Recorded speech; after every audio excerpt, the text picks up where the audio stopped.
Hello friends and lovers, it's Haelian and we're here with patch 4 for Hades 2. This is just another balance patch that just came out today if you're watching this video on the day that I have released it. No, it is not a major content patch, the one that we're waiting for. They simply say that's going to be later in the year. We're just going to simply read through it, but I'm going to have the game open. We can talk in a little more detail about the changes that have happened, go over some numbers here. It's a pretty quick one, so hopefully it won't take too long. Of course, I'm going to have the patch notes linked in the description if you just want to skip ahead and you don't actually want to watch someone read something out loud. So, I mean, I get it. Go ahead and jump ahead if you want, but if you want to hear my thoughts, here we go. This smaller patch addresses various issues we've observed since our previous patches, which we wanted to alleviate before our first major update later this year. Thank you for your feedback and your support. I'm actually kind of surprised as this patch came about. I kind of figured we were stuck with what we had until the major update, which they keep saying is later this year, so we really just have no clue when that's going to be. I mean, it could be as late as November or December. I certainly hope we get it sooner than later, but no big deal if not. I will tell you my general thoughts about the balance changes at the end and kind of go over what I think are good or things that I'm confused about, you know, but let's dive into the actual changes themselves. Aspects of the Nocturnal Arms. So the Sister Blades, aspect of Mel's, increased damage striking foes from behind. This one is actually kind of big. I always kind of complained that this aspect was a bit boring, because it was only 40% backstab damage, and now it's 100%, you know? Dang! That is a big change for that, and I think it's much more... I mean, does it really make it more interesting? I guess not, but it's definitely... It's at a power level where it feels more interesting at the least, you know? Is the best way that I can describe it. Alright, Boons and Blessings Lightning Lance improved targeting while using gamepad controls. Not much there. Spirit Surge has been reworked. Now whenever you use magic, a surrounding foe is struck by lightning. I haven't actually been able to play with the patch essentially at all here, but I did look up a bunch of things ahead of time. This is one I did not, though. Whenever you use magic, a random surrounding foe is struck by lightning. Huh. Interesting. That's interesting. I think that is mostly a buff, or at least it'll make that boon takeable more often. I think it was really hard to find situations where you could use Spirit Surge before, which required you to have under 10 magic, and then all the enemies would get struck by lightning slowly around you. It was more powerful before, but it had fewer use cases, so this is probably a positive for us as a community, I'm going to say. Sworn Strike from Hera, slightly reduced a bonus from Power Palms of Power, rather. Engagement Ring, this is kind of a big one, especially if you're into the speedrun community. It has been reworked. This is Hera's cast, by the way. Inflicts hitch on foes, and any slain in the circle deal area damage. We should probably pull it up. But actually, let's read the next couple because it's important. Family Trait has been cut from the game. That is the boon from Hera that would guarantee a swap boon in the near future and give it palms if you do perform a swap. So that has been replaced with Rousing Reception. Your cast damage foes as they enter the encounter whenever they appear. So now, Engagement Ring's old effect is now a tier 2, which we saw happen in the previous patch a good amount with Apollo's cast and was it Zeus's cast? I think it was Poseidon's cast. So let's check out what Engagement Ring reads as exactly. Your cast inflict hitch. Whenever foes within are slain, they damage surrounding foes. Death blast damage. So it does 0 damage on its own. You only get damage out of it if you actually kill enemies within it. It sounds weak, to be honest. This sounds pretty weak. And I thought we had to kind of moved away from that stuff. I mean, it's certainly unique at the least. I'll give them that. Your cast damage 80 foes they join the encounter. Wherever they appear, on spawn damage is 60. So this no longer applies to hitch to everything, but much like Prominence Flare and Geyser Spout that we got in the previous patch, this can be applied to any cast. You don't have to have Engagement Ring first in order to get Rousing Reception.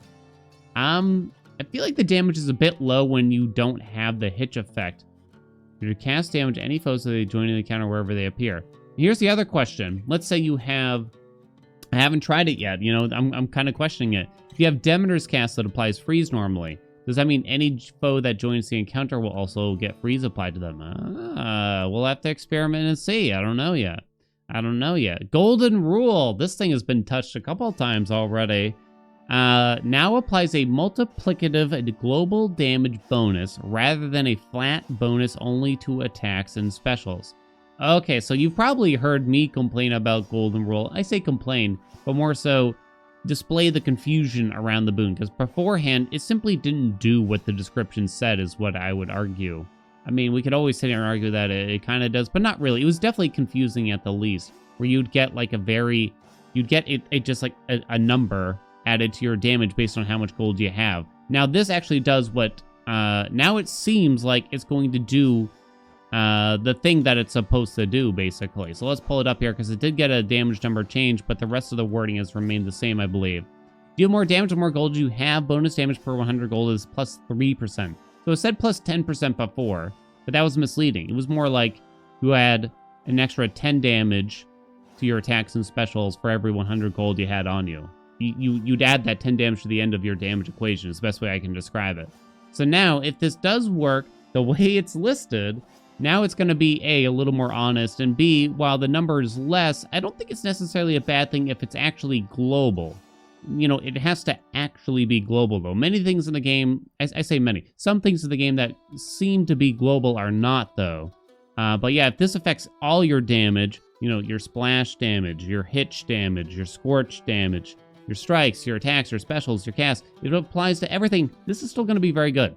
I believe this is going to be very, very good still. I think there was something else I wanted to lead into that, but now I'm not really sure what it is. Okay, I think I lost it. Okay, anyway, Beach Ball. So this one added greater damage and area scaling over a brief charge-up duration. I wonder what that means exactly. So Beach Ball didn't require you to charge it up before. It always dealt 300 damage from what I understand. And it was really good in the previous patch. I didn't even really get to use it, honestly, since the buff. It went from like only 140 to 300 damage. And now they changed it slightly again. Added greater damage and area scaling over a brief charge-up duration. I think it's a mild nerf. I haven't tried it yet. But from the sound of things, when you actually read the boon, I believe it is a mild nerf here. Your sprint creates a watery sphere behind you, which surges ahead once you stop. Max blast damage is 300 after 2 seconds. So in other words, in order to get the 300, you gotta charge it for 2 seconds. That probably makes sense, because visually, it looks like you're charging up the water ball. So now I feel like the actual effect just kind of matches the visuals, honestly. Mint condition from Hef. Invulnerability effect now resets between encounters in same location. I thought I already did. Invulnerability effect now resets between encounters in the same location. So in other words, in the morning fields, there are multiple encounters per location. But I was fairly certain that mint condition would trigger for each one anyway. Yeah, I thought it already worked, but whatever, okay. All right, we got some pretty big hammer changes here. Daedalus Hammer upgrades Mirrored Thrasher, removed life penalty, now requires magic instead. Let's pull up the hammers over here. This is probably one of the bigger changes, I guess, here. You could argue. Did I go by it already? I did not. There it is. Your attacks hit 2 times if I use +5 magic. Beforehand, your attacks hit 2 times, but you would take 30% more damage. So this actually sounds pretty rough, honestly. Especially if you're actually spamming your regular attack a lot. Rip that magic, you know what I mean? Rip the magic. That's a definite nerf in my mind, I think. I think it's a nerf in my mind. Ignore whatever you just saw on the screen there. Skulking Slice from the blades, reduced bonus damage, striking foes from behind. I actually don't remember what the number is for this one. I think it might have been 200, but I'm not sure. But I saw it's 150% now. That's probably just so it doesn't pair with Aspect ML too well now. I don't know. Escalating Ambush has been cut from the game. That is the hammer that would increase your Omega attack power for every kill you have with it, but it reset every single chamber. So basically it was really bad, I thought. I honestly think it was really bad. And so we got Wicked Onslaught now, adds power to attacks. Admittedly, this is not as interesting as the previous one. I kind of wish they had found a way to make Escalating Ambush work somehow, you know, without resorting to just giving us something that is honestly just a bit dry. It's just like a number, you know what I mean? Let's see, what do we got here? So, Melting Shredder for the axe, increased damage to armor. Not very interesting, I think. Inverted Spark from the flames now also causes projectiles to linger for longer. I looked at the description. We don't need to pull it up, I think, for this. And it says they'll linger for 2 seconds longer. Now, I'm not convinced that this hammer is worth using, though, still. Just based on that. I'm not convinced, because I think this hammer is quite bad, to be honest. It just doesn't do enough, I think. But I don't know. Maybe I'm wrong. Maybe I'm wrong. Whirling Coil. Projectiles no longer spin in place is renamed from Origin Coil. So this used to be... Origin Coil was your specials would stay in place, but they would spin faster. Now, they still spin faster, but they don't stay in place, so thank God, because that hammer was terrible, honestly. It was really bad. Crushing Comet has been cut from the game. I think that's the one where your special, not your specials, just your special, would disappear when it hits an enemy for the first time, but they had increased power. And now you said you have Triple Comet, your special fires more projectiles. Destructive Array now deals a percentage of your attack damage whenever your shells drop. That was kind of interesting. Maybe I should pull up Triple Comet too while we're here. Because that one's a bit more interesting, I think. Is it... Oh, it's +2 projectiles in your regular special. That one might be interesting to try out. Maybe they're turning your special into something a bit more interesting. Oh, too bad Whirling Coil doesn't affect both specials, huh? And let's see, we had, what was it called again? Destructive Array. Whenever your shells land, they deal 50% of your attack damage around them. This opens up a pretty fun wombo combo between a Destructive Array and Possessed Array, which is whenever you retrieve your shell, your Omega attack gets triggered. So that's, I don't know, it's fun. I think this one's kind of fun. It sounds cool. I don't totally remember what this did. I think this is the one where when you fired your attack, it would deal... No, I'm thinking of Illumi Ignition, maybe. Okay, I don't remember what it did then, I'm afraid. I don't remember. Rocket Bombard, increased damage is quite a bit, too. It's actually quite a bit. I think this was only +20 power before, so now it's +60. Damn, I think so. I think the Omega attack is not getting used super often on the Skull Gun here, so that might be a reason why. That maybe getting that hammer offered now would actually make you reconsider how you're using it. Okay, Hexes of Selene, a phase shift to rescale some Path of Star upgrades. Can't really look at that. Lunar Ray, rescale damage over a shorter duration. So it used to be 900 damage across 3 seconds. Now it's 800 damage across 2 seconds. Yeah, you lose a tiny bit of damage there, but you do it so much more quickly, you know? I think that's actually a pretty decent buff to Lunar Ray, which I just did a whole run with. I wish I had that, though, honestly. I think that's actually a pretty good way to try to rebalance that one a little bit, because I think it needed a little bit of love. The bottom line is that Lunar Ray is dangerous to use. It is a dangerous hex to use where you have to stand still for the duration of it, and it's rough in a game like this, right? Foes and encounters. Chronos suggested sequencing of some moves, now easier to strike from behind after certain moves. Obviously can't really read too far into that yet. Hecate, now easier to strike from behind after certain moves. I guess they're thinking about backstabs a lot, huh? Oath of the Unseen. Vow of Haunting, huh? Okay, I actually didn't read this one. Revenants can no longer spawn others. You now collect them from further away. Ooh.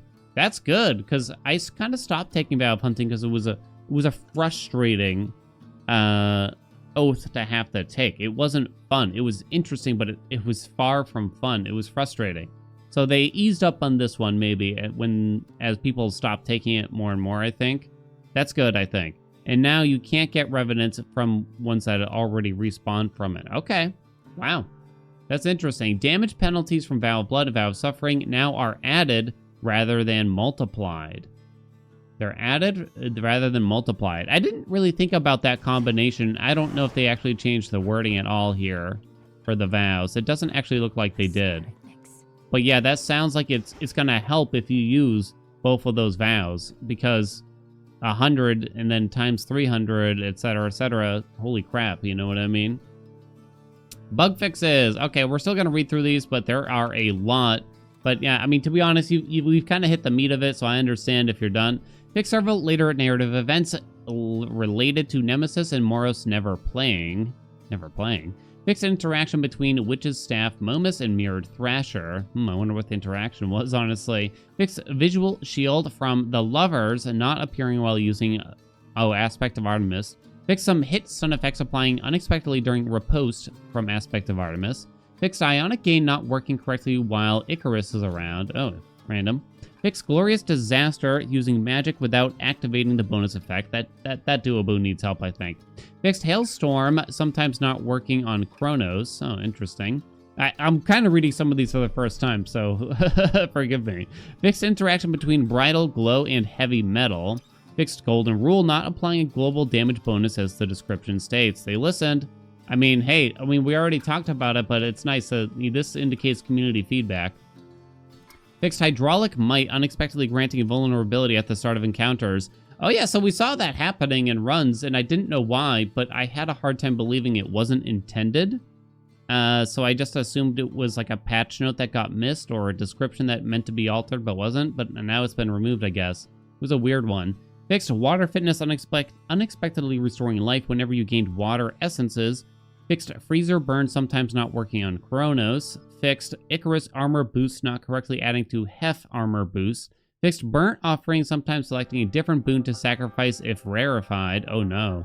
Fixed Hard Target, not affecting Sea Serpent shots and other splitting shots. I think that mini-boss needs a slight change still, honestly. Fixed Atrophic Chaos, sometimes displaying incorrect values. Fixed Etheric Moonburst, not restoring magic when your magic is full. Let's see. Fixed Inverted Spark, sometimes preventing attacks from destroying urns. Fixed interaction between Phase Shift and Alacrity Upgrade, not resetting properly. Fixed Lunar Ray firing indefinitely if you collected a reward while firing. Oh my. Fixed interaction between Experimental Hammer, Icarus, oh, the keepsake, and Full Salvo. Okay, so I guess if you get Full Salvo with Experimental Hammer, something naughty happened. Fixed several keepsakes not correctly showing up as expired when switching between regions. Fixed Hecate shadow copies being vulnerable to Aphrodite's Charm Curse. Oh. Fixed upgraded warding circles and Erebus, sometimes recharging your Hex multiple times. Fixed instances where time slow effects could unexpectedly persist if quickly chained together.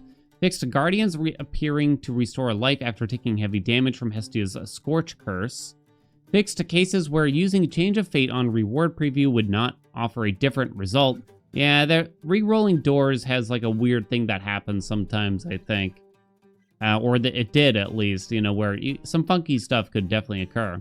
Witch of the Crossroads and a Natural Talent Prophecies not appearing as expected. Fixed a Moonbeam, sometimes unexpectedly displaying as expired in boon info. Interesting. Fixed several boons not appearing in their respective Olympians' Fatalist Prophecies. Fixed Breath of Arrows not appearing in the valued customer Fatalist Prophecy. Fixed a display issue in the Fatal List with prompt to view more requirements. Fixed reset option in the Oath of the Unseen, not always resetting all vows as expected. Fixed instances where camera motion could push Melanway off-screen in the Rift of Thessaly. Oh. Fixed an issue preventing the use of the Book of Shadows while Icarus is around. Fixed occasional visual issues with special deliveries from Shrine of Hermes, and some other fixes here. There you go. Quote of the patch. Ghost evocation technology is first laid out in Homer's Odyssey and remains fairly conservative throughout ancient literature. Oh, okay. Thank you all so much for watching. My general thoughts on it, I mean, there's not a ton of stuff here. They kind of buffed up a few things and changed a few things that I'm mostly happy about. I don't really have concerns about the patch. It doesn't sound like things are going to be really imbalanced. This just actually shaken up the speedrun meta a lot with the changes to Golden Rule and more so Engagement Ring, I would say. So, rip the leaderboards yet again. I can't really tell if they're kind of pushing things a certain way. Are they leading into like certain mechanics or anything like that? I don't see a pattern, I guess. And someone asked me this, like, oh, do you think these changes are indicative of something that they're going to have in the major content update? Maybe, but I don't see it. If you see a pattern, if you're doing the Charlie Day spiderweb thing and you see something, go ahead and let me know, because I'm kind of interested in whatever your conspiracy theories are, but I can't see anything. Yeah, I mean, so basically I don't have big thoughts about it. Some nice changes here overall. Nothing bad, nothing I'm really mad about, nothing I'm super happy about. I guess the biggest thing is I'm happy that they clarified what the hell Golden Rule is and what the hell Golden Rule does, if anything. Thank you all so much for watching. Hope you enjoyed it. Like, comment, subscribe, you know the deal, and I'll see you in the next video.